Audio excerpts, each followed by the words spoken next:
We're live. How's everybody doing? We are live. Monday Night Raw has just gone off the air. Do you know what? I feel a little bit like, that show was not good. Again, it really was not good again. The only thing I'm slightly, I was watching that show and sort of progressively just becoming more increasingly frustrated and annoyed and just looking at it going, man, this is not a good this is not a good show. But what we did end up with tonight, fortunately, was a very good main event. But that was out without question. I think the outcome of it was predictable as well. Not that I always stress this, not that predictable was a bad thing by any stretch of the imagination. But that was a show tonight that just, I mean, we'll get into it. That's why we do the reaction streams. But that was a show where I look at it and I come out of it and I just say to myself, parts of this show, in comparison to SmackDown, you watch SmackDown on Friday. I mean, I know it literally is a different show, but you watch SmackDown on Friday in comparison to Monday Night Raw. I mean, I know they're different shows. I don't think it's different creative teams at this point. Weren't they consolidated and Bruce Pritchard oversees them? I don't know, but man, I mean, stuff on this show. Whew. I mean, like I said, you've got a good main event, an excellent main event, but apart from that, I mean, even that excellent main event doesn't save that show tonight. It really doesn't save that show. It's just bad. It's just bad television, and it's just, I mean, over here in the UK, you have to stay up till like 4 a.m. in the morning to watch that. Are you kidding me? Oh my God. It was just, where do you even begin with some of that stuff? Anyway, Donald Music Reacts says Raw was awful. I agree, Donald. It was not great at all. Let's get into it, though. Obviously, if you are from the United States, happy Memorial Day. Hope everyone has enjoyed their Memorial Day weekend. It's been a bank holiday weekend over here for us in the United Kingdom, for what that's worth. So it's been a bank holiday Monday. It's technically Tuesday here now, but the Monday yesterday.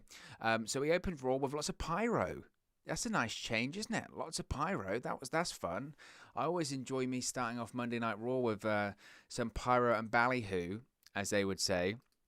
If it was like, back in the day when you used to watch these Attitude Era editions of Monday Night Raw, and they used to start off with the Raw is War video package, and then they used to go to all the pyro, and the crowd would be there, they'd be red hot, you'd have all of these signs, all that kind of stuff. It was great. Used to really enjoy that stuff, and we don't see that as much anymore. I don't know if that's just, and that predates the pandemic as well. That's got nothing to do with people can say, well, pandemic, all that kind of stuff. No, it doesn't work. They just don't really. They like using the pyro. There was a period of time where WWE stopped using pyro, and it was just, I never understood that cost-cutting measure. They go through cycles, WWE. Well, Vince McMahon goes through cycles where, we're not going to use pyro, and we're not going to have custom sets, and then they always go back to it. So I never got that. But we opened Raw with a load of pyro tonight, so that was good. That was fun. Corey Graves welcomes us to Monday Night Raw, and welcomes Jimmy Smith, who, of course, is replacing Adnan Virk after Adnan Virk and WWE mutually parted ways last week. I'll touch on Jimmy Smith a ton of different times here in this live stream, but I could hear Jimmy Smith, literally, I tweeted it out at 365 Wrestle. You can follow me on Twitter. I heard Jimmy Smith maybe do a sentence on Raw tonight, and immediately I went, he's much better than Adnan Virk. And I don't know if that's because the bar is so low from how bad Adnan Virk was. And not necessarily bad, he wasn't familiar with the product. And it was also just kind of like, his voice just didn't fit. I mean, that voice, maybe it works better for baseball. I don't know, I don't watch baseball. I wasn't familiar with Adnan Virk. I don't know his work. I don't know Virk's work. There you go, that's a rhyme. But he just was not a right fit. And I heard Jimmy Smith do literally one sentence, and I went, well, he's got a better voice.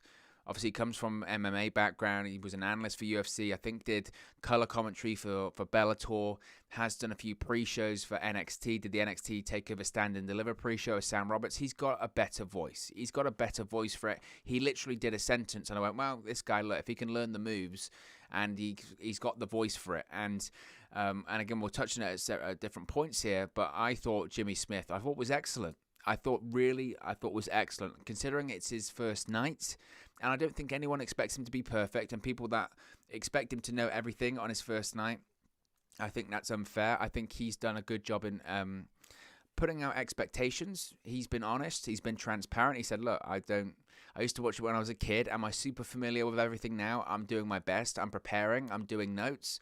I might not be as good as I hope to be, but I'm gonna try. I'm gonna persist. I've got passion. I've got enthusiasm, and I'm gonna do my best. And I thought he did an excellent job tonight. I think he did a very good job considering there obviously were points in it that you could say that he said, "Oh my God," about 10 million times, and some of the moves he doesn't know, and some of the characters he doesn't know. But that will come with time.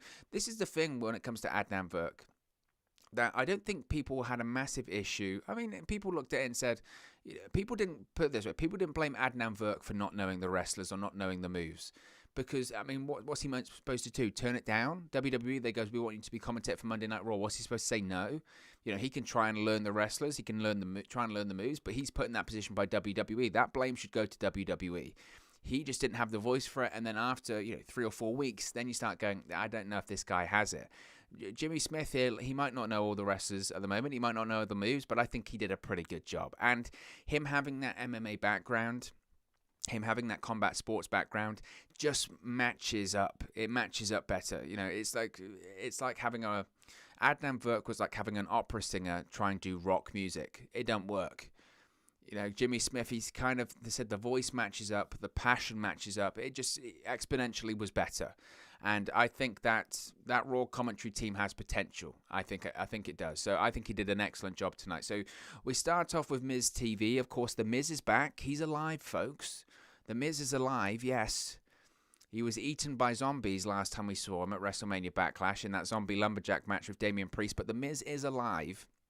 So he welcomes himself back, says the last 2 weeks on Raw have been tough without The Miz, and he ain't wrong, brother. He ain't wrong.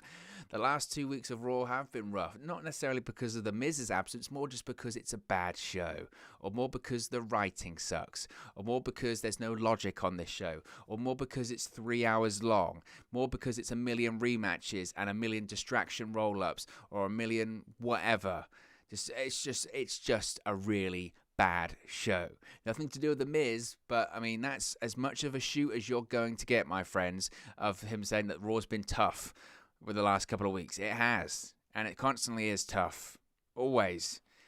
Now, The Miz references the zombie lumberjack match. He goes, that match, I was waiting for him to say that match was awful, that match was terrible, or let's just not talk about that match, but he did. He said that lumberjack match, he admits that he was injured. For the first time in his career, he admits that he was injured. Now, he doesn't say what it was. You could see under his suit, he was obviously wearing a knee brace or a knee support. So the rumors of obviously having a torn ACL look to be accurate. Again, we don't know if it's a full tear. We don't know if it's a partial tear. Him being on Raw tonight, I don't think says anything about that. You could maybe lean to it maybe being a partial tear. If it's a partial tear, he could come back quicker than a full tear. If it's a full tear, that means that he's going to have to be have surgery and he's going to be out for like 9 months to a year. Either way, he can still be on Monday Night Raw though, so we'll have to wait and see what that happens. But he is injured. He admits that he's injured. Now, he's doing his promo. I mean, honestly, this is the start we got off to. He's doing this promo and then he just stops and he goes, "What's that smell?" And that smell is John Morrison, his tag team partner, Johnny Drip Drip, who's wearing garlic. And he says, "I'm wearing garlic to fight off aliens, vampires, and plumbers." Yes, we were getting bad Saturday Night Live. We were getting Monday night's crap, basically. Getting bad comedy. And he says, in addition to the garlic, he brought with him his patented drip stick too. And gets out a stick that's basically like a water gun, and he squirts water everywhere. I mean, interesting fact. When he got out the drip stick and he squirted the water into the WWE ThunderDome screens, which, to be honest, hazard, electric, you could probably hear, and this, I don't think many people realize this, but if you listen closely enough, you could probably actually hear Vince McMahon cackling. He might not have even been at the Thunderdome. You can probably just hear Vince McMahon cackling over and over. I mean, it was just, and that was just, I mean, that's the beginning of this show. So John Morrison's character at this point is very layered, very three-dimensional. John Morrison's character right now is that he's an idiot. That's it. He's an idiot who says moist and drip drip and carries a drip stick round. Oh yeah, people wanted John Morrison back. Yeah, people wanted John Morrison back. They were excited about having him back. Former Impact World Champion. Did great work in Lucha Underground. What's he got now? He's got drip drip sort of shaved into his head. He carries a dripstick around. He's got garlic around his neck because he's trying to fend off zombies and vampires. And he mentioned flight attendants because he's being quirky. John Morrison's quirky. That's the character. John Morrison, I'm quirky. Oh, my goodness. So they then bring out Charlotte Flair. Now, this bit was entertaining because John Morrison was singing the theme of Charlotte Flair, which, to be honest, I thought was entertaining. It was one of the more entertaining things on Raw tonight, of him singing Charlotte Flair's theme, which I thought that was enjoyable. She comes to the ring, and like the Miz, because we're playing this just completely for comedy at this point, she comes out and she goes, "What is that smell?" It's the garlic around John Morrison's neck. And she goes, "Why are you wearing garlic?" And he says, "Well, mummies, aliens, flight attendants, whatever." I mean, come on. I mean, again, the thing is, when it's the opening segment as well, you're kind of encouraging people like, it's your shop window. Your opening segment is your shop window. It's the attempt to try and keep the viewers in for the remainder of the show. This is what we're presenting you. This is what we're going to do tonight on Raw. Do you want to stay and watch the rest of the show, or do you want to leave? Because this is what we can offer you. And anyone that decided to stay, more shame on us, fall on us, because we were watching bad garlic puns. Yeah, it's a wrestling show. I mean, honestly, it's a wrestling show. So Charlotte says, well, in 3 weeks, she's going to send Rhea Ripley to How. The Miz and John Morrison just acted like just complete goofs in this at this point. So this brings out Rhea Ripley. And by the way, if when I'm talking, this segment sounds stupid or ridiculous, I mean, it's because it is. It's because it is. It's ridiculous. Out comes Rhea Ripley. The Miz and Morrison are playing air guitar at this point. I think they got like a short attention span because they were just completely checked out at this point. So was I already. And it was like 10 minutes into the show. What I didn't get here, so Rhea Ripley comes out and the Thunderdome is now cheering Rhea Ripley. So I guess Rhea Ripley is now a babyface, even though a couple of weeks ago she was a heel. Certainly before WrestleMania, she was a heel because she turned on Asuka. I posted this on Twitter. I went, wait a minute, so Rhea Ripley's now a babyface even though she was a heel. And people were like, well, when was she ever a heel? Well, pretty much the time she was teaming with the heel women's tag team champions before WrestleMania, and the WWE ThunderDome producers were telling people to boo her because she was a heel. Now she's a babyface again. They're already butchering the Rhea Ripley character. It's like they never watched her in NXT. They just see a picture of Rhea Ripley. They don't care what she did in NXT. Oh, we're going to do our version of Rhea Ripley. Well, your version of Rhea Ripley sucks. It's boring. It's boring. It's dull. And I don't know what this version of Rhea Ripley is. I don't think Rhea Ripley does. I don't think the writers do. So Rhea Ripley's now a babyface. She comes out and she just does one of these Rhea Ripley promos that, no disrespect to her. I mean, she's 24 years of age. I feel bad for her. But the Rhea Ripley promos that she is given and has to act out are insufferable. Says, Charlotte, you can go to How. And John Morrison, again, because John Morrison is the comedic relief in these segments, asks Rhea Ripley if she's a vampire. Because he's wearing garlic, folks, see? On the nose. Because he's fighting off vampires and zombies. And it's just... Well, we got enough of this at WrestleMania Backlash. It's over. No more zombies. No more vampires. No more dripstick. The only dripstick is the guy who's writing this show backstage. Because it's awful. So Rhea says, oh, I'm not a vampire. She's a nightmare. Ugh. No, this segment's a nightmare. Rhea Ripley's not the nightmare. This segment's a nightmare. The writing team is a nightmare. This script, which I'm sure we'll get a story coming out saying it was ripped up, and it really does make you wonder if this is the script that they settled on. The ones they ripped up, how bad were they? If this is what they've settled on, oh, this was acceptable. What was unacceptable? That's the real story.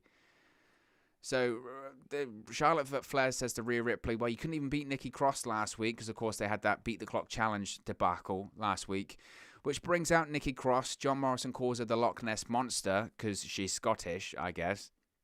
Nikki Cross says last week she beat the Raw Women's Champion. I mean, technically. She says she wants to be the first person to challenge the winner of the match at Hell in a Cell between Rhea Ripley and Charlotte Flair. And then Rhea Ripley said like just the worst excuse of this. So Rhea Ripley last week didn't beat Nikki Cross in 2 minutes because she forgot. She forgot. Do you remember during that show last week, she just forgot it was a 2-minute match, got distracted, even though there was a giant clock on the screen that said 2 minutes, she forgot. What's Rhea Ripley's excuse? Does she say, look, it was a bit of an experience, I got angry, I was so focused, whatever? No, Rhea Ripley's excuse for not beating Nikki Cross in 2 minutes is, well, if there was 4 minutes on the clock instead of 2, you wouldn't be standing right now. Who gives a shit about if? Who cares about if? That wasn't the match. Well, you could say you can use if for anything. Oh yeah, if I was, if I had a match against Drew McIntyre, but if I had the whole roster on my side, I would win. It doesn't matter. You didn't have 4 minutes. You had 2.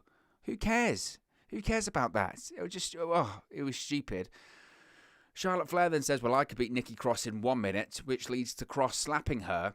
Even though Charlotte Flair said 1 minute, they still had a beat the clock match for 2 minutes in a second. It was just, Flair says that Nikki Cross is a little troll, and that was the end of the segment. Now, I'm all for Nikki Cross being featured on Raw, and frankly, it's about time. She's incredibly talented. But that segment was so contrived, and it was so filled with just odd and cringy dialogue. It was awful.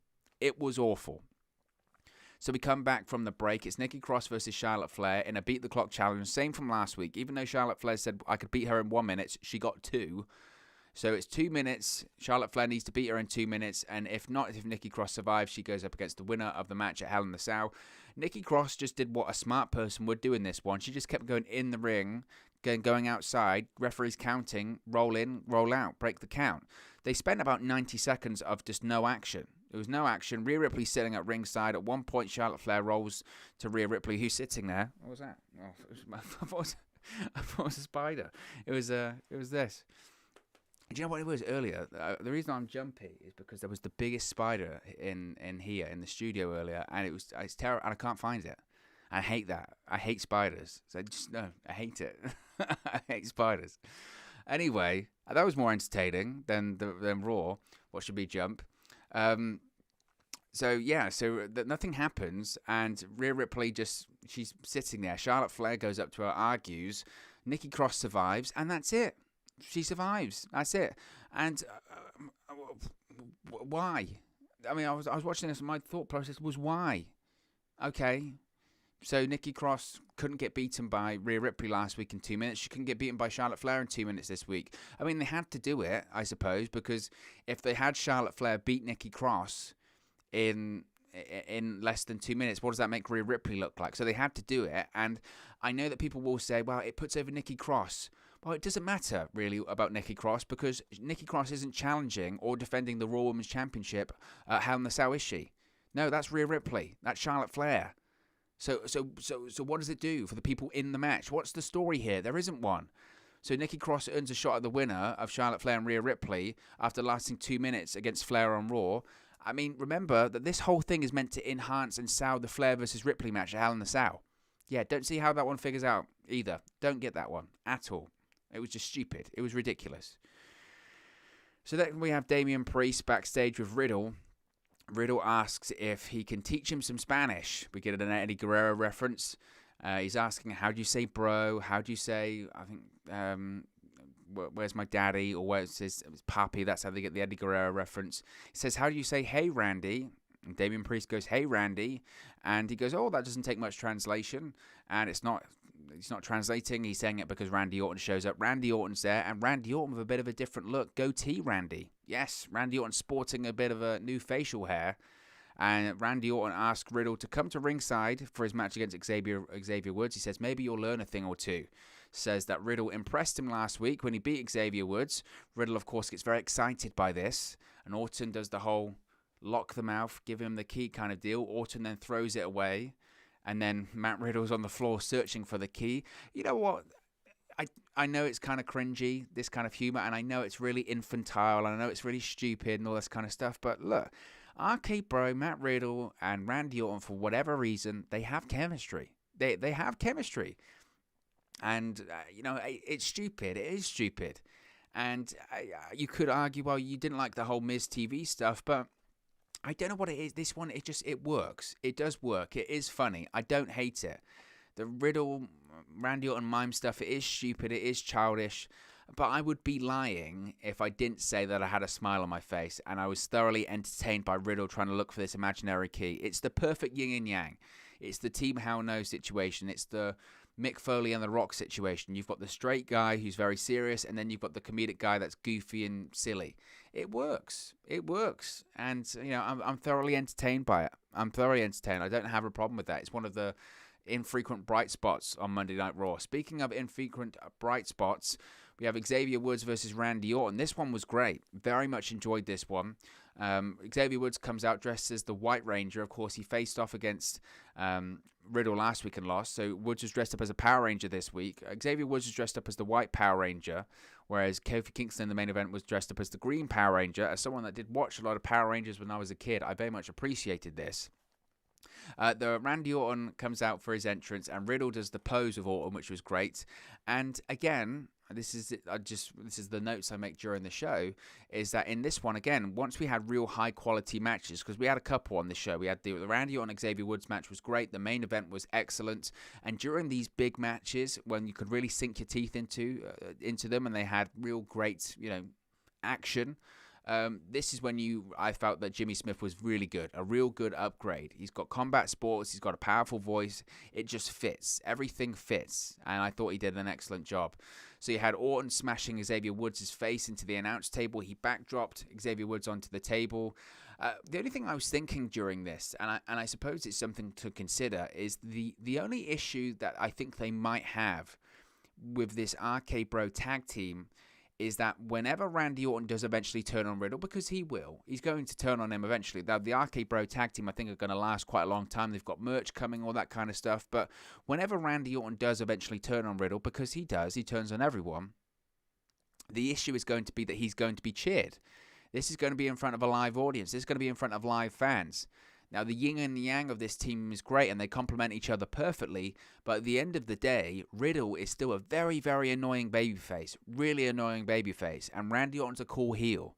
So whenever Randy Orton does turn on Riddle, they're going to love it. They're going to love it. So I think that's going to be an interesting situation as to how they get there. Now, Xavier Woods in this match worked over the arm of Randy Orton, locked in some arm bars, all that kind of stuff. But Randy Orton managed to fight back, hits his draping DDT, and then hits Riddle's finisher, the Bro Derek, for the win. He looks at Riddle when he did it. Obviously, it's the mirror of last week when Riddle hit the RKO on Xavier Woods to get the victory. The Bro Derek kind of came from nowhere. Riddle was very happy with this and celebrated with Randy Orton after the match. Randy Orton nearly posed with Riddle for a second there, very close to. Nearly posed with Riddle, but then he said, oh no, it's too soon, and he left. So Randy Orton defeated Xavier Woods using Riddle's finisher. It was a really fun match. And I see matches like this. How often have we seen Randy Orton versus Xavier Woods? Not a ton. We haven't seen that match a million different times. We certainly haven't seen the rematches. It's a progression of last week's match where they had Riddle versus Xavier Woods. It's a similar kind of finish when they're using their tag team partners' moves. I think eventually, especially now that we've had this outcome in the main event, I think probably at Hell in a Cell we might have RK Bro versus The New Day. They teased that prior to Kofi Kingston getting involved in the main event scene. I thought it was a fun match. It was a unique match. It was a different match. It was a compelling story. It furthered the story from last week. That's all we're looking for when it comes to Raw. It's not that hard.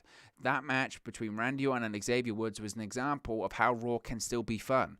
The issue is that we don't get that. We don't get that. And even on a show where we do get that, it's not enough to fix what is a bad show, filled with bad segments. And this was just the perfect example of this. So we go from a really fun TV match between Randy Orton and Xavier Woods. Where do we go from this right next? We go to Shayna Baszler versus Reginald. So that is, if you could encapsulate what is wrong with Monday Night Raw and just the disparity of good stuff to bad stuff, immediately going from good stuff to bad stuff, and the problem with this Raw creative and the problem with the way that this show is set up, just all of this stuff. A perfect example of this is going from a good TV match between Xavier Woods and Randy Orton to going to Shayna Baszler versus Reginald. It encapsulates everything that's wrong with Raw right now. That is the perfect example of this. So we go to commercial break. We come back. MVP's backstage with some females once again. Bobby Lashley's there. He arrives. The ladies flock to him. Of course, Lashley wasn't allowed to get involved in the main event, so this was the way of getting Lashley on the show, I guess, was having him once again in this suite with these ladies all night. I don't really get it, but I guess he's living the high life. And then we have Shayna Baszler versus Reginald. Ugh, my goodness. Where do you start from this? This was the top of the first hour, by the way, as well. So last week, it closed the show. The angle that closed the show was Reginald and Shayna Baszler. That closed the show. That was the cliffhanger to get people to watch next week, was Reginald and Shayna Baszler going off at each other, or Shayna Baszler saying that she wants to face Reginald next week. They closed the first hour with this. I mean, we're not even into the worst of this yet as well. So before the match, Nia Jax is talking to Reginald, saying, "Are you sure? Do you want to go out there?" Reginald says, "Look, I can handle myself. I can handle Shayna Baszler all by myself as well." Kisses Nia Jax on the hand and tells her to watch the match from Gorilla because he'll be fine. Now, the Reginald attire, by the way, I don't know what the guy's wearing. He's wearing that kind of suit jacket. He's wearing some shorts and knee pads. Bizarre. So I thought this was just going to be like, a fluff piece match in the sense that Shayna goes for a kick, but Reginald's doing backflips. Shayna does a shoulder tackle, but Reginald flips and kips back up and flips around. But they then body slam Shayna Baszler. The guy was getting offense in on Shayna Baszler, and it gets far worse, people. Far worse. So Shayna Baszler then starts to work on Reginald's knee. She's grounding him. She stomps on the ankle of Reginald. And I was just hoping, okay, just tap the guy out, move on. But we get a spinning crossbody from Reginald. Reginald then goes for a moonsault, lands on his feet, but of course he's got a bad knee. So we're thinking, right, here we go. Shayna Baszler's going to wrap this up quickly. Fire, once again, shoots up from the ring post, distracts Shayna Baszler, and Reginald rolls up Shayna Baszler for the victory. First of all, distraction roll-up. We saw so many of them on this show again. It was a problem last week on Raw and SmackDown, and we see it again. It is such a crutch for WWE. It's beyond frustrating. But I'll repeat that. It's a real sentence. Reginald pinned Shayna Baszler on Raw. This is the same Shayna Baszler that was the NXT Women's Champion for over 400 days. Combined her two reigns, over 500 days.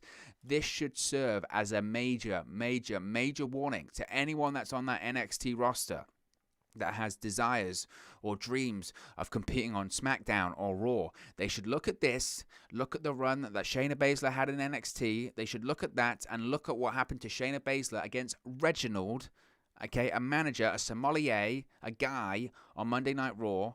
They should see this and go, I don't want to go anywhere near it. I don't want to go anywhere near Raw. I don't want to go anywhere near SmackDown. I don't want to go anywhere near this creative team if that's what's planned for me. Shayna Baszler was a killer in NXT, a killer. She lost to Reginald.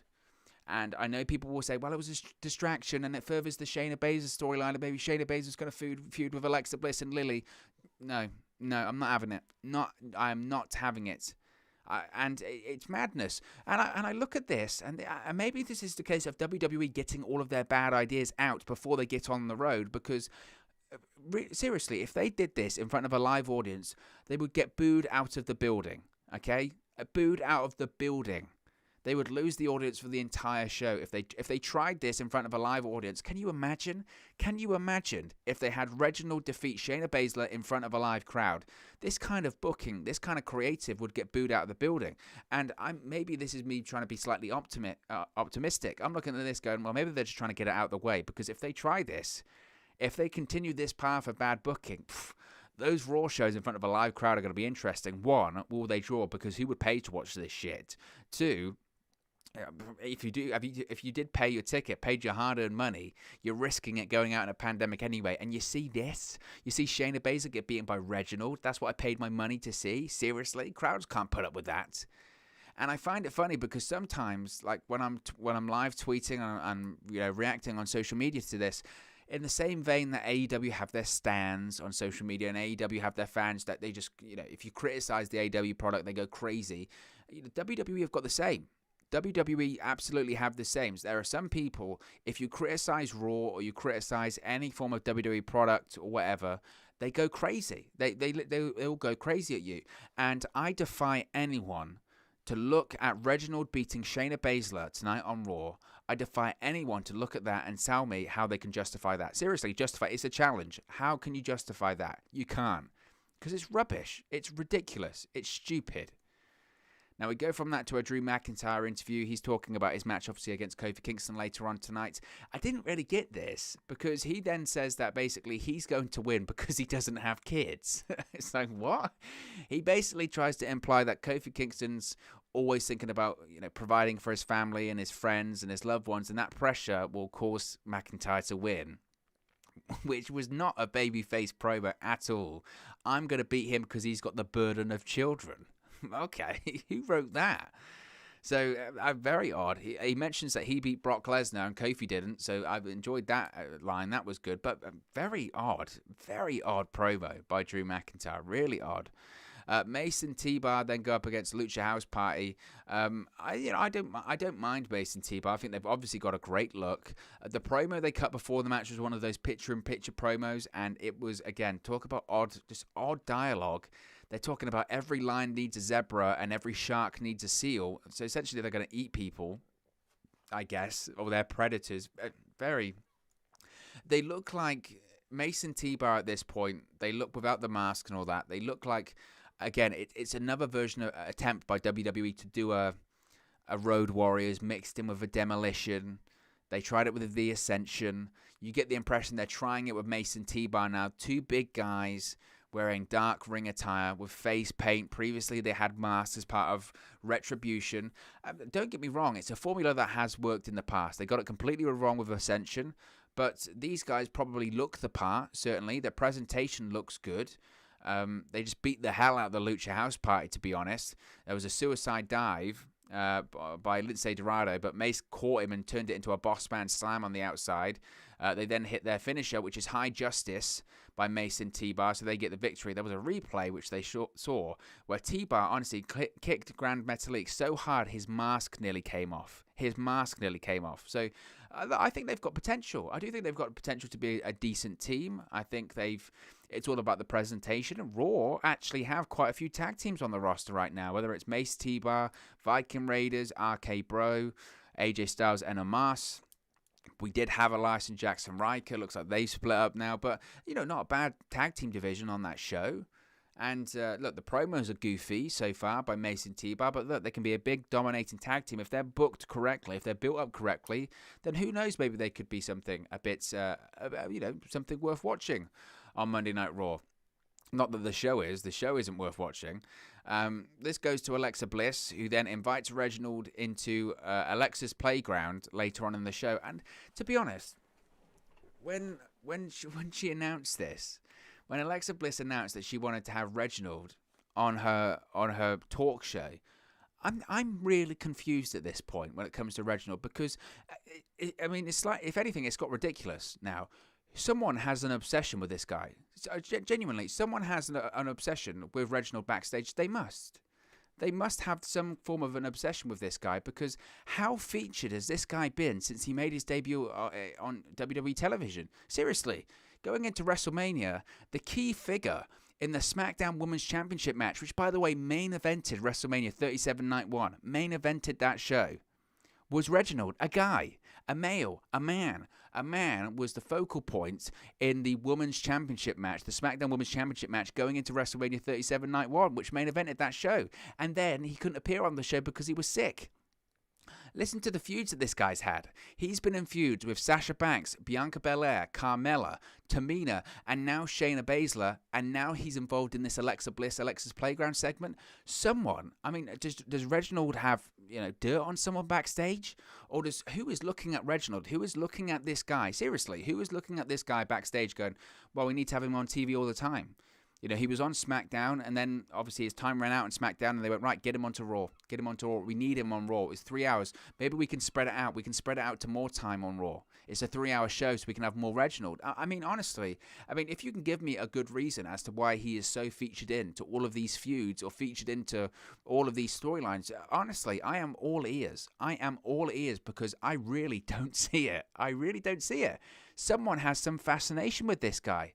I don't get it. I don't know if it's because of the French accent or the Cirque du Soleil background, but someone backstage absolutely adores him.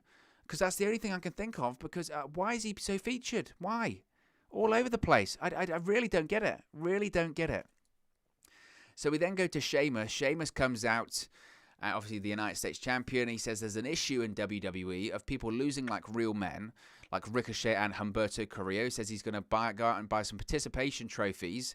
And I think, to be honest, he's not wrong. Ricochet and Humberto Carrillo attacked him in recent weeks, even though Sheamus beat them both. He says it's nothing but scumbaggery. And I thought it was a good promo by Sheamus. He says they're not fit to lace his boots. So what he's going to do, he's going to face them back to back. So this brings out Ricochet. And again, talk about distraction roll-ups. This just infuriated me. So Sheamus hits a fall-away slam to Ricochet against the barricade. Hits a clothesline from the top rope onto Ricochet. And then what happens, guys, it happens every single week on every single WWE show, Raw and SmackDown, but a lot on Raw. What happens? Some music hits. Music hits Humberto Carrillo. His music hits. And of course, these pro wrestlers, even though they've been wrestling for years, and even though music hits in every single show, and stuff can legitimately happen in the audience that is distracted and they don't get distracted, but music plays, that's the most devastating finisher ever, mixed in with a roll-up, game over. Because that's what happened here. Humberto Carrillo, his music hits, Sheamus is distracted, and a roll-up. A roll-up distraction, musical distraction roll-up. Oh, I can't stand it, guys. I just can't. I can't stand it. How many times over the course of the last few weeks, or just months, years, have we seen this finish on Raw and SmackDown? Certainly in recent weeks. A musical distraction roll-up. Someone's music plays. Oh, I'm distracted. Most devastating finisher ever. A roll-up. Every single time. Music hits. Opponent is distracted. Roll-up finish. It is such a crutch for WWE, and it's beyond frustrating. Why can't you have a clean finish? Because they can't. Because it's got to be 50-50 booking. That doesn't tell a story. It's got no stakes. It is bullshit, is what it is. It's just ridiculous. So then we go to commercial. We come back because Sheamus is facing him back-to-back. So now he's facing Humberto Carrillo. Sheamus is dominating Carrillo here. Irish curse backbreaker. And then Humberto Carrillo there's no way he didn't break Sheamus's nose. Carrillo hit a forearm to Sheamus. Square in the face, and so hard. They showed a replay of it. And the forearm, just smashed Sheamus in the face. And his nose was streaming with blood. Streaming. It's dripping all over him. It did not look good. And Sheamus did not look happy with that errant forearm. He looked pretty pissed off, to be honest. And he gave Carrillo immediately. Go back and watch it. And I kind of appreciated this, that, Carrillo was a bit stiff. He was stiff, and he laid it in too thick, gave him this forearm to the face, broke the guy's nose, and Sheamus gave him a receipt immediately. Immediately hit him so hard back. And then he laid a boot into Ricochet, which, to be honest, wasn't Ricochet's fault. So he booted Ricochet on the outside, smashed Carrillo, but Ricochet, then once again, what happens, guys? A distraction. A distraction on Sheamus. Carrillo hits a springboard kick to the face. Sheamus gets rolled up again, and Humberto gets the victory. Obviously, I think they're going towards Hell in a Cell, maybe a triple threat match for the United States Championship, or maybe that's going to be next week on Raw. I don't know. The nose looked really nasty. The only positive thing you could say is that the mid-card scene, it's good to actually see mid-card talent feuding over a mid-card title. I don't know if it's really necessarily elevated Ricochet and Humberto Carrillo, because the position is that this storyline is that Sheamus is bullying these guys because they're lower down and they don't win matches. It's almost like he's basically saying, well, they don't deserve a United States Championship match because they lose all the time. And they do. He's not lying. And again, it's this way of, well, they've probably earned a US Championship match now. How? They beat the champion. The champion loses. You earn this way of trying to get to the point where you can become champion. You become champion, and then what do? You lose all the time. How was my next challenger decided? Well, I lost. I kept losing matches. The champion loses. I just can't stand it. I just can't stand it. We then had an Eva Marie promo, so she's coming soon. There's reports that she isn't going to be wrestling. She's going to be a manager of who I don't know. We then had Lana and Naomi versus Mandy Rose and Dana Brooke. This was a real match, guys, on Raw. No disrespect, but my God. You've got this week you had Mustafa Ali versus Jeff Hardy on main event, and this match was on Raw. Again, no disrespect. I'm a big advocate of women's wrestling, but, what if this match screams, oh, I've got to stay and watch this. I know they're trying to get over the women's tag team division, but not by this. So Natalya and Tamina are at ringside. Tamina was laughing on commentary. I think she was just laughing because the show was awful at some of the booking, and to be honest, I probably was. So Naomi hits a nice spinning corkscrew plancha to the outside. There's a double team by Dana Brooke and Mandy Rose to Lana. It's like a fireman's carry into a neck breaker, gets the victory. So I guess the next opponents for Natalya and Tamina are going to be, what do they call themselves? Flex Appeal. And I was a big Mandy Rose fan when she first came to the main roster because I thought the whole goddess kind of, well, it's not the goddess. What did she call herself? Whatever. And Corey Graves used to go crazy on commentary. I thought that was a good gimmick, and it was a good gimmick that fit Mandy Rose. She did it well. This tag team that she is in with Dana Brooke, No disrespect to them, but it's the blandest tag team you've ever seen in your life. They come out, they do the whole real choreographed walk to the ring, turn, pose, smile at each other. They then do the flex like that, and it's so awkward. It's so awkward, and it's so, music's playing, and they do the whole, it's said, choreographed walk and the smile, and it's, again, it'll be interesting when live crowds are back, because I can't see them reacting to this. I just can't. They'll look at this. I mean, they got the biggest reaction that Mandy Rose and Dana Brooke got at WrestleMania is when Mandy Rose fell over. And it's because that no one cares. No one cares. And that's the issue. And they can get away with this kind of stuff in the ThunderDome because it's a bit like, well, they can control the narrative. But who cares? Really, who cares about any of that? Oh, yeah, I'm really hyped up now because the new women's tag team title feud is going to be Natalya and Tamina versus Mandy Rose and Dana Brooke. Again, no disrespect, but they've given me zero reason to care. No reason to care at all. It was cool about Tamina winning the tag team titles. That was cool. But I look at this now. I mean, it's bland as it is, let alone in the ThunderDome. I don't care. I really don't care. Speaking of randomness, we then had Shelton Benjamin versus Cedric Alexander again. So rematch Raw strikes again. But they framed it as, well, they're 1-1. Shelton Benjamin owns a victory. Cedric Alexander owns a victory. So, well, we've got to have the rubber match. We're going to do the rubber match. This match lasted about 30 seconds. I'm not exaggerating. It lasted about 30 seconds. Same finish as last week. Cedric Alexander, thumb to the eye, neuralizer, gets the pin, done. I mean, I say 30 seconds. That might be generous. It might have even been 15 seconds. So that's it. That's it. What was the point? What was the point?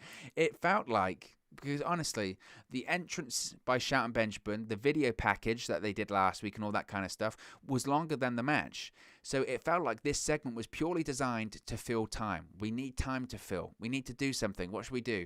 Have the rubber match. We don't have the time to do the full match, but we just want to fill some time. It was so bizarre. So bizarre. So we then go, again, speaking of bizarre, we then go to Elias and Jackson Riker backstage. He's trying to get Jackson Riker hyped up as Elias. Riker's just staring into space. Elias says, well, you ready to go to war? Are you prepared? And Jackson Riker says, I served in Iraq. I'm ready. And immediately when I saw this, I went, oh my God.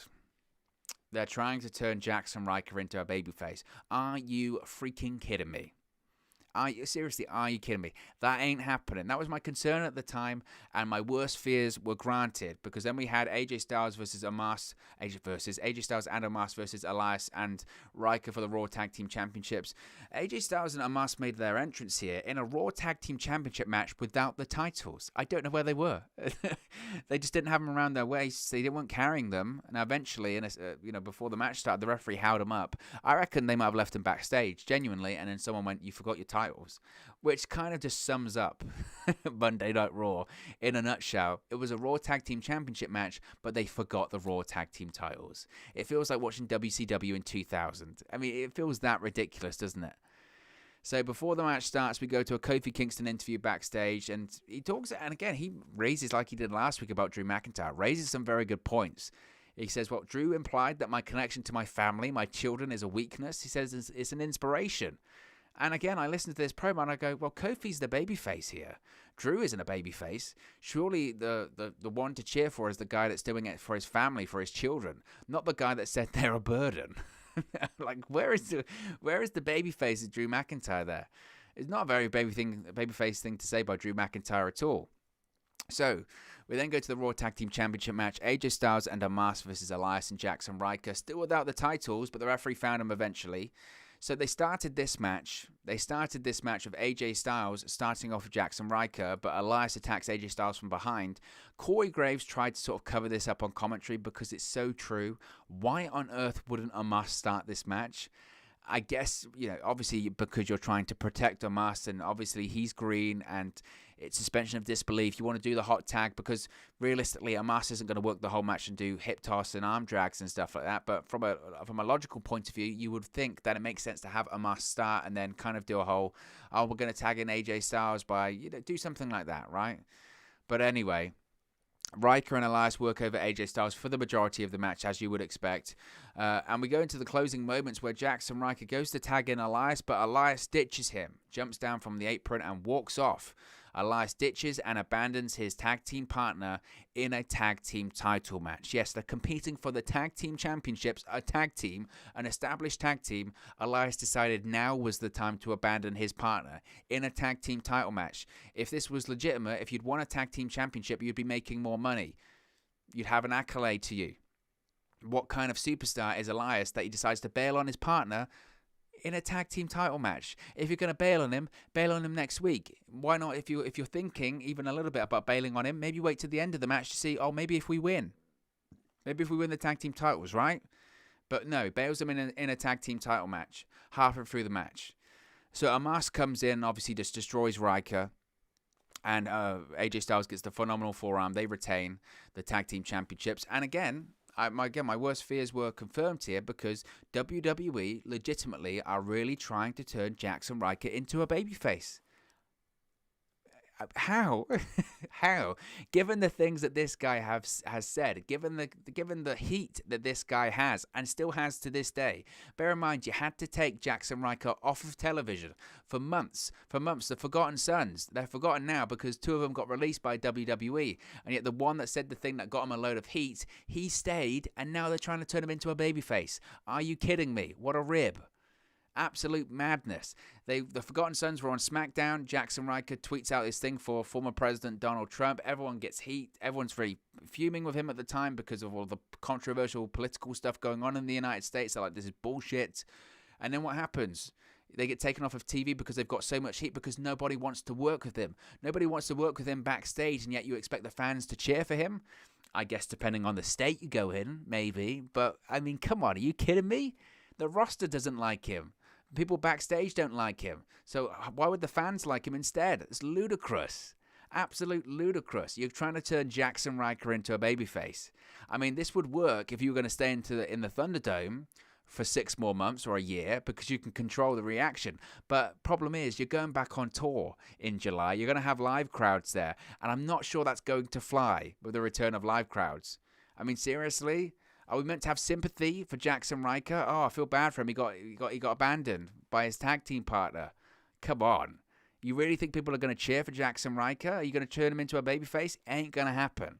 It's not going to happen with live crowds. Now, again, I know WWE might think, well, maybe it depends the state that we run in, because obviously the reason he has the heat is because of his what he tweeted out in terms of the political nature, and maybe they might think, well, if we go into a red state, right? But that doesn't work like that. It won't work like that. You know, this is even states that vote for whoever, it's going to be a very cosmopolitan crowd. So, come on, really? Who thinks that they could really turn him into a babyface? Seriously? Just, it's ridiculous, and they justify. You see the way they're trying to go with it in a second, which we'll touch on. But we then go to Reginald and Nia Jax backstage. Nia Jax asks Reginald, are you sure you want to go to Alexa's Playground? Because we've got to have more Reginald segments on the show, guys. He was already in like 2 or 3 segments already, but we've got to have more. Reginald says, I'll be fine. Jax says she'll get the champagne on ice. He's confident he'll be fine. Again, more Reginald because someone obviously backstage is just obsessed with this man. So we then have an interview with Elias. He's asked, why did you abandon Jackson Riker? Like he needs a reason, to be honest. Like he needs a reason. You could just say, see his Twitter feed. Maybe that's why. Elias says Riker has become unhinged recently. He says he now wants to walk with Elias. He says his priorities are all out of whack. He says, where was he when I needed help last week? He ran away from Omos. And he then says, he's a veteran, and I respect that 100%. And then you realize, okay, this is the angle they're going with. Jackson Riker served in Iraq. He's a veteran, and they respect that. It's Memorial Day. That's what they're going with. They're trying to go on this whole, of his service and his time serving in the military and doing his tours of Iraq. And don't get me wrong, I respect it. I think everyone does. I don't think anyone's criticizing him for that, but WWE are taking a massive gamble if they think that people will just say, well, look, he's a veteran, he was in the military, we're going to overlook what he said. People knew that. People knew that when his service history. People were fully aware of that when he said what he said, or he tweeted out what he tweeted last year. His whole gimmick was the Forgotten Sons, and it was based on a kind of military kind of situation. People knew about his military background then. And not that they don't care, they respect it, they admire it, and they applaud him for his service to his country, and it's something to be proud of, absolutely. But people are aware of what he said, and he had to go off television, and he was fortunate to keep his job, frankly, not because of his political views. He was fortunate to keep his job because nobody wanted to work with him. Nobody wanted to work with him, and nobody felt comfortable working with him at the time. That's why he had to go off television. And the two guys that he was with, they came back, but eventually they lost their jobs because of it. And they lost a big spot because of it, because they were going to be featured on SmackDown, the Forgotten Sons, and this guy ruined it. The other two get released eventually. Now he's on Raw, and he's going to be trying to turn into a babyface because of his service. I mean, that's risky by WWE. I just don't see it. I don't see it. Elias says the thought of sitting next to him from town to town when they return to touring makes him sick. Well, it ain't that a shoot. Ain't that a shoot. So we go to Alexa's playground. Obviously, we get the big Reginald segment because we need more. So Reginald comes in. She says congratulations on his victory against Shayna Baszler, because we needed to be reminded of that painful situation. Reginald is talking, but he gets cut off. He says that Lily has a question she wants to ask him. Obviously, Reginald doesn't hear it. She says, Reggie, don't be rude. And then he goes, oh, of course you can't hear him. I wish I couldn't see this segment. I wish I could turn it off. Lily says she wants to ask about his time in Cirque du Soleil, but just before Reginald can start talking, Shayna Baszler comes in and attacks Reginald. Shayna sits down on the swing. Alexa says, well, you weren't invited. Lily doesn't like you. Baszler says that Alexa Bliss and Lily are becoming a problem, obviously recognizing that this fire shooting up from the ring posters obviously has to do with Alexa Bliss. Baszler says they need to have a chat before this gets out of hand, and that's going to happen next week.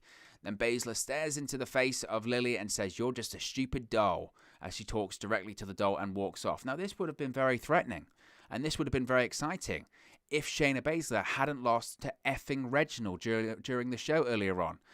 Any kind of intimidation, any kind of buzz, any kind of threat that Shayna Baszler could perceive to be against Alexa Bliss disappeared immediately when she lost to Reginald earlier on in the show, because it's stupid. You can say, why would Alexa Bliss, someone that has been established at this point, has supernatural powers and is talking to a stuffed doll and is weird and can shoot fire up from the ring post and shoot fire out of her hands and do all this crazy stuff and can have black stuff all over her face, all this kind of stuff. She has supernatural powers. She's meant to be intimidated by someone that lost to Reginald earlier on in the show. That's the problem when you do stupid booking, folks. It'll come back to bite you. So, I mean, why would Alexa Bliss have any problem in beating Shayna Baszler, someone that can't beat Reginald? If this was Shayna Baszler that had been booked strongly, the MMA fighter, the one that was NXT Women's Champion for over combined 500 days during her time in NXT, then I'd be excited about this. But that's not the Shayna Baszler we get on the main roster. We get the one that loses every single week in a tag team with Nia Jax, and get that one that loses to Reginald on Monday Night Raw. It's stupid. It's bad booking. So we then have the Viking Raiders with Mansoor backstage. They're teaching him war cries, telling him raid, raid, raid, and says, don't forget to have fun out there, kid, and welcome to Raw. Mustafa Ali then comes up to Mansoor and says, be careful who you make friends with. Everyone will stab you in the back. Says, don't trust anyone. Mansoor says, why would I trust you? And Mustafa Ali says, see, now you get it. Now, I know people were excited to see Mustafa Ali on Monday Night Raw. I was as well. But my fear is that this is going to be a vehicle to put Mansoor over. And one could argue, why are they trying to put Mansoor over? Obviously, he's a good talent. But the reason they're having Mansoor featured on the show right now is because they plan to go back to Saudi Arabia later this year. So obviously they had Mansoor in NXT to learn and develop more, but they want to get Mansoor back. They want to get Mansoor on the main roster and actually make him a featured part of their program. So when they go over to Saudi Arabia, they can say, look, we've got a big homegrown star for you. And you can continue to pay us all this money of these television rights for these pay-per-views and all this kind of stuff. That's what the case is here. So whilst it's great to see Mustafa Ali back on Raw, in reality, it's just a situation where it's going to get Mansoor over, and Mustafa Ali is going to lose, unfortunately. So we then go to a segment with Bobby Lashley and MVP. They were awkwardly dancing with the females. Bear in mind, these are two guys in their mid-40s, and they're dancing with these females backstage, watching a wrestling show. It was just bizarre. They talk about Kofi Mania and says that nobody will take the WWE Championship from Bobby Lashley. They say the executive suite with the champagne and ladies is much better than a 90-day suspension. Of course, if they interfered, it would be a 90-day suspension.